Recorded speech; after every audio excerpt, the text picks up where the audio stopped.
Hey y'all, it's Kelly from Dixie Darlins, and I'm back with another tutorial for y'all today. It's going to be a fun one. I said I wouldn't use that word again, but it is. And it's also going to be a short one. It's a very basic design, but I was getting a lot of questions about this tumbler, so I wanted to make sure that I came and got the process out to y'all. I don't know if y'all have seen these semi-transparent foils from Southern Belle Glitter. I'm totally obsessed with them, y'all. There are so many options. You can put them on so many different things. You can layer them on top of each other. You can layer them over glitter, over vinyl. The options are endless, so y'all are really probably going to be sick of seeing me with these because I am obsessed. They are amazing.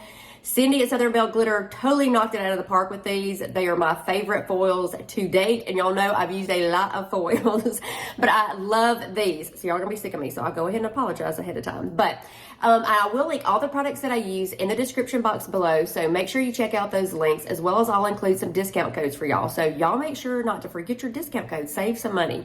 And then hop over to my Dixie Darlins Tumblers Facebook group. That's where I interact live several days a week, and it's just a good place for you guys to give me feedback. What can I do to help y'all? What tutorials do you want to see? And we talk about a lot of things. We talk about hair and makeup and clothes and all kinds of fun stuff. So y'all come over there and join me over there. And then if you want to receive the live notifications, you can go to dixiedarlins.com and sign up for text message notifications. I send them out every time I go live to notify you if I'm in Facebook or TikTok or where I am. So I hope you join me over there too. So thank y'all so much for watching, and I hope you enjoy it.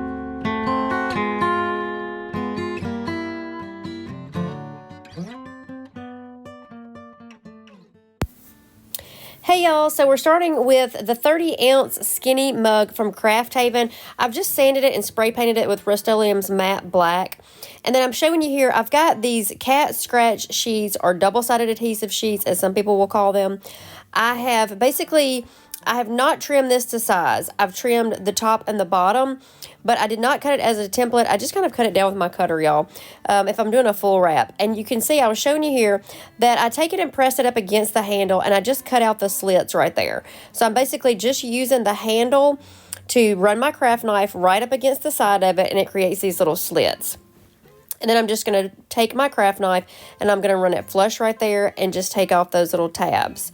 And then once I get it on the cup and place where I want to, I'm just going to take a little bit of the backing here and I'm going to trim, it's just going to kind of fold that back. So I'm going to make sure that it's going to fit, and I'm going to trim off any excess here. So I actually don't have the circumference the same of what it's going to be. I'm going to have to trim off a little bit, but I would rather do it that way than, especially if it's not a template and it doesn't have to meet, I would rather just kind of do it this way. So I'm just double checking myself here, y'all, to make sure. And if you are cutting a template, these cat scratch sheets are linked to my Amazon's favorite things list, and I'll have them linked in the description box below. But I use a Cricut, and I cut them on the paper minus setting. And then if you have a silhouette, people are cutting them with the washi setting. So you can see I'm just taking this little tab, I'm just folding it back, and then I'm going to take right here, I did not pull the whole backing off, I'm just going to place it right down there against the handle. And I kind of like my seam to be flush with the side of the handle, not underneath it, right in the middle or to the side of it. I kind of like it to be pretty much flush with the handle. Even though I'm going to lay the foils over this, I still kind of always tend to do that because I do a lot of vinyl wraps. So you can see here, I've shown you that I'm just going to pull the backing off a little bit, and then I'm going to allow the pressure of me applying the double-sided adhesive sheet to the cup to peel off the backing at the same time. At no point in time do I ever take the whole thing off. So I'm probably going to a little bit more detail than a lot of you might need, but I'm getting a lot of questions about it, and people having wrinkles in their double-sided adhesive sheets and in their foils. So I thought, let me just take this opportunity because this cup is stunning, and y'all, it has nothing to do with me. It has to do with this foil being amazing over black. So I thought this would be a good opportunity to show y'all. So I'm just pressing it down here, and you can see until I get back around to the other side where the handle is, and then I'm going to do the exact same thing where I take my craft knife and I run it down either side of the handle, just creating some little slits in there. It almost creates little notches, you see, so it just gives you the perfect, like that way you're not trying to guess where it is. You just run it right through there as you're cutting it.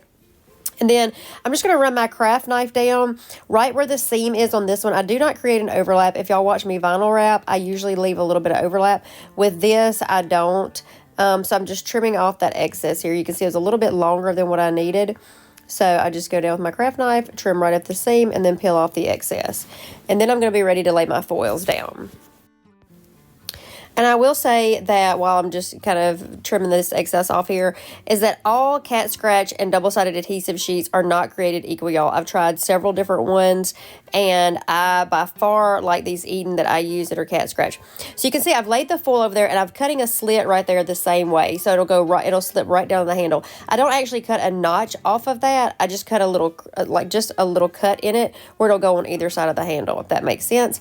And then I'm just going to pull off a little bit of the top here, and I'm going to place a little bit of the foils down. And I'm going to try to get it as flush as I can, where there's not going to be any issues, because I have found that if you don't get it on the cup straight to start with, you're going to have a problem all the way around the cup. And I've messed up a lot of them, y'all, this way. So again, I'm placing the foil. I'm allowing that to take the top off here, right? Like, it's not the backing, but it kind of is the backing to the double-sided adhesive sheet. I'm allowing the pressure of me placing the foil on the cup to peel that off as I'm going through. So I know that you guys can find whatever way works for you. I tend to hold with my left hand and just run my right finger back and forth, you know, down through there.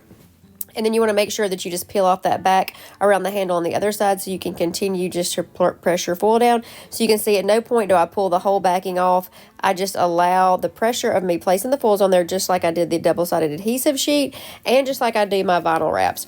This is a burnishing stick that I got from Southern Belle Glitter, but you can see actually I don't need it right here. I just kind of use my hand. There was one little place right there around the handle that didn't want to lay right.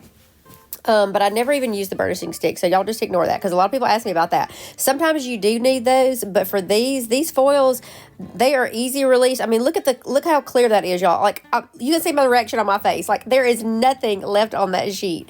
So you got a true reaction there, being able to see me, y'all. I was so excited. So basically, there you go. I'm going to take a little piece, and I'm going to cut it the width of the handle. I actually cut it a little bit thinner at the double-sided adhesive sheet, and I'm going to place that down on the handle right here. And then I also cut a circle out that I'm going to put on the bottom. So I just kind of piece it together that way, y'all. I really like the way that it looks when you cover the handle with the foil, with the coordinating foil. I've started doing that on a lot of mine, and I've been doing a lot of handles lately. I just think it gives it like just the perfect little added touch. I'm just going to take a little excess of my foil there. You can see that was left over from where I did the full wrap, and place that on the cup. And then I do a circle on the bottom. I didn't record it, y'all. I'm sorry. And then right after that, I'm going to go into a layer of epoxy. I'm using Counterculture's medium viscosity. I'm doing several cups here, y'all, so I'm sorry it looks like there's more. On this cup, I only use about 20 milliliters of epoxy. I'm going to make sure I get that handle really good, the top and the bottom. And then I'm going to use my torch to pop any bubbles. And then after this coat, I'm going to go right into the decal, which I love how it turned out. This cup got claimed really quick when I was working on it and shown in a Facebook group one night. And so I ended up putting Topeka's name on it. She's one of my faithful little Facebook followers, and I appreciate her so much. And she told me I could just do whatever I wanted to it, but I just thought I've got to put her name on it. So I actually do a silver holographic here, and I layer it over just a black matte, basically. I just wanted to create like a little bit of depth that would mimic what the pattern on the cup looks like. And then I created this in the over app, y'all. I will link what font it is in the description box below. I don't remember right offhand, but I will link that. And both of the vinyls that I use as well. And then I just created my offset inside Cricut Design Space. So I'm just going to go ahead and layer those on each other. And then I know I kind of want to go at an angle across the front. I didn't want it straight vertically. I thought, you know what, like for her, I wanted it just to kind of like cascade around the cup that would kind of flow like the roses do. And that's what we did. So I love how it just blends right in, but you can still read her name. I was totally obsessed with this. It made me want to make me one, myself one. So... and then after that, I'm going to go into it. I'm actually going to do 2 layers of epoxy here. I do one Counterculture's medium viscosity artist resin. I do about 20 milliliters again. I'm going to let that dry for about 4 to 6 hours. Then I'm going to go back into a second coat right after that. And then basically we have the finished design, y'all. So I know this is a really quick tutorial. I know it was really basic. Please ask me any questions. I get a lot of questions about how to keep the foils from wrinkling, and I basically just apply it to the double-sided adhesive sheet just like I apply vinyl to a cup. But I'm always glad to answer any questions that I can help. I thought maybe just putting the actual process out here for y'all to see it might help. Y'all could pick up some little something that I'm doing that maybe I don't even realize that might be helpful to y'all. So, but please ask questions in the comments. I'll try to stay on top of those as well. Thank y'all so much for watching. I hope y'all enjoyed. If you'll hit the bell button so you'll subscribe so you don't miss my future tutorials, I sure appreciate it. And hop over and join us in the Dixie Darlins Tumblers Facebook group. Go to dixiedarlins.com to get your text notifications of when I go live. And I just appreciate y'all so much, and I hope y'all enjoyed it, and I'll see y'all again soon.